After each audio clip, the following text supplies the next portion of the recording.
Jurnal Kesetimbangan, nama Eunike Meivi Ingritella, NIM 22013052.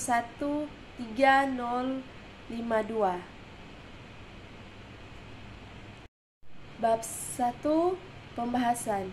A. Kesetimbangan benda tegar.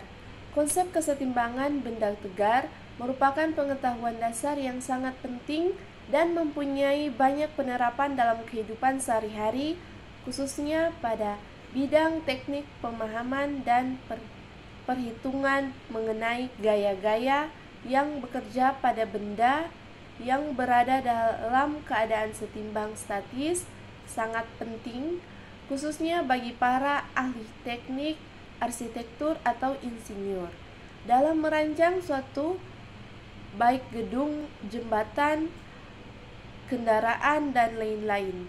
Para arsitek atau insinyur juga memperhitungkan secara seksama apakah struktur suatu bangunan, kendaraan, jembatan, dan lain-lain mampu menahan gaya-gaya yang bekerja padanya sehingga tidak ambruk. 1. Torsi. Torsi sama dengan gaya pada gerak translasi.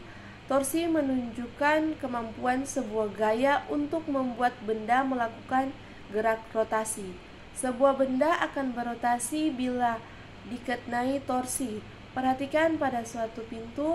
Coba bandingkan apabila kita mendorong pintu pada ujung pintu dengan kita mendorong pada bagian tengah pintu, mana yang lebih mudah untuk membuka pintu. Kita akan merasakan gaya yang diperlukan untuk mendorong pintu agar terbuka akan lebih ringan apabila dibandingkan dengan mendorong di ujung pintu. Jika pada sebuah benda diberikan gaya sebesar F, maka benda akan memiliki percepatan yang disebabkan oleh gaya tersebut. Percepatan benda memiliki arah yang sama dengan arah gerak yang diberikan padanya.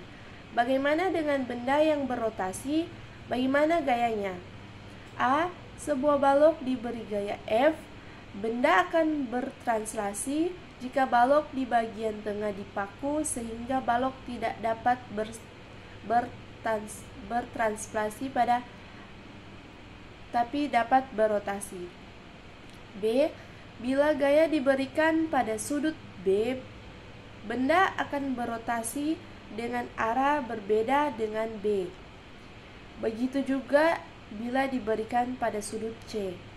Besarnya rotasi tergantung pada gaya yang dikeluarkan serta jarak antara sumbu putaran dan letak gaya. Mari kita tinjau sebuah batang dengan salah satu ujungnya berupa engsel, tetapi masih bisa bergerak memutar.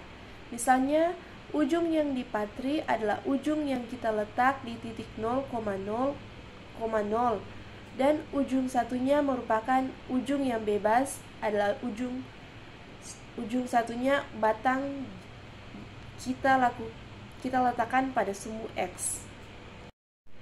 Pada benda dengan salah satu ujungnya berupa engsel sehingga tidak dapat bertranslasi tapi bisa berotasi, diberi gaya dengan berbagai arah, ditunjuk juga skema gaya dan posisinya sebagai berikut.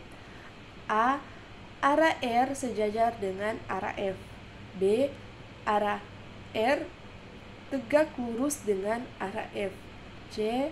Arah R membentuk sudut 0 terhadap F. Jika gaya yang kita berikan sejajar dengan arah batang, ternyata batang tidak berotasi. Kita dapat melihat skema pada gambar A di atas. Jika arah gaya tegak lurus, maka batang akan berotasi seperti yang ditunjukkan gambar B di atas. Bagaimana kalau gaya membentuk sudut 0 yang besarnya sembarang dengan batang? Jika gaya membentuk sudut sembarang terhadap batang, benda akan berotasi tetapi percepatan sudut yang dihasilkan akan berbeda dengan jika sudutnya tegak lurus. Hal itu ditunjukkan pada gambar C di atas. Perhatikan arah putaran akan berlawanan bila gaya yang diberikan berlawanan arah. Torsi disebut juga momen gaya dan merupakan besaran vektor. Torsi adalah hasil persilangan antara vektor posisi R dengan gaya F. Dapat dituliskan pada bidang di atas, vektor R adalah vektor yang berawal di ujung batang yang dipatri dan berujung atau berarah di ujung yang lainnya. Bila gaya tegak lurus, maka 0 sama dengan 90 sehingga sin 0 sama dengan 1. Torsi yang dilakukan pada batang maksimal bila sejajar, maka dengan nilai sin 0 sama dengan 0 sehingga besarnya torsi 0 dan batang tidak berotasi besar terhadap torsi dapat kita sebutkan sebagai dengan I sama dengan R sin 0. 2. Arah torsi. Lengan torsi ditunjukkan oleh L dengan torsi sebuah gaya didefinisikan sebagai panjang garis yang ditarik di titik sumbu rotasi sampai memotong tegak lurus garis kerja gaya. Jika arah putaran berlawanan dengan arah jarum jam, maka arah torsi ke atas dan bila arah putaran searah dengan jarum jam, maka arah torsi ke bawah. Kita dapat melihatnya dengan sebuah sistem koordinat bila batang terletak pada sumbu X dan pangkal vektor R di titik 0,0,0. Gaya pada arah sumbu Y positif, batang akan berputar melawan arah jarum jam, arah torsi ke arah sumbu Z positif. Arah torsi untuk F berarah sembarang arah sumbu Y positif adalah arah masuk bidang gambar. A. Torsi memiliki arah ke sumbu Z positif, tetapi arah putarannya berlawanan arah dengan arah jarum jam. B. Arah torsi ke sumbu Z negatif, arah putarannya searah dengan arah jarum jam. Jika pada sebuah benda bekerja lebih dari satu torsi, bagaimana dengan gerakan benda? Jika pada benda bekerja lebih dari satu torsi, maka torsi total adalah jumlahan dari seluruh torsi yang bekerja. Pada benda dengan titik tumpu pada ujung kiri batang, ada dua gaya yang bekerja pada batang. Pada gaya F1 akan menyebabkan batang berputar searah dengan jarum jam. Gaya F2 akan menyebabkan benda berputar berlawanan arah dengan jarum jam.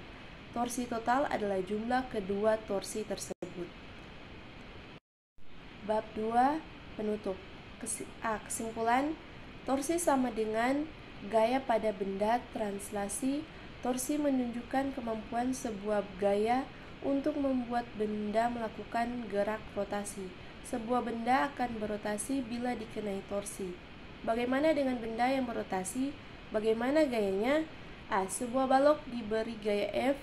Benda akan bertranslasi jika balok di bagian tengah dipaku sehingga balok tidak dapat bertranslasi tapi dapat berotasi. B.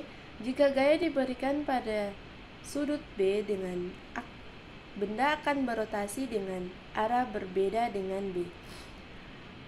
C. Begitu juga bila diberikan pada sumbu C. Syarat pertama kesetimbangan benda tegar.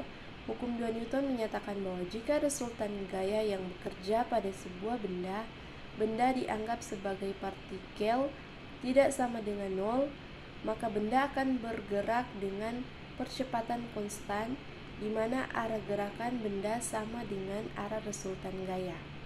Jika resultan gaya bernilai 0, maka benda diam atau benda bergerak dengan kecepatan konstan. Ketika sebuah benda diam atau bergerak dengan kecepatan konstan, benda tidak mempunyai percepatan. A. Karena percepatan A sama dengan 0, maka persamaan di atas berubah menjadi persamaan. Ini dapat diuraikan ke dalam komponennya pada sumbu X, sumbu Y, dan sumbu Z. B. Saran. Demikian yang dapat kami paparkan mengenai materi yang menjadi pokok bahasan dalam jurnal ini. Tentunya masih banyak kekurangan dan kelemahannya. karena terbatasnya pengetahuan dan kurangnya rujukan atau referensi yang ada hubungannya dengan jurnal ini, penulis banyak berharap para pembaca memberikan kritik dan saran untuk membangun kepada penulis demi sempurnanya jurnal ini dan penulis jurnal ini di kesempatan-kesempatan berikutnya. Semoga jurnal ini berguna bagi penulis, pada khususnya juga pada para pembaca pada umumnya. Sekian dari saya, terima kasih.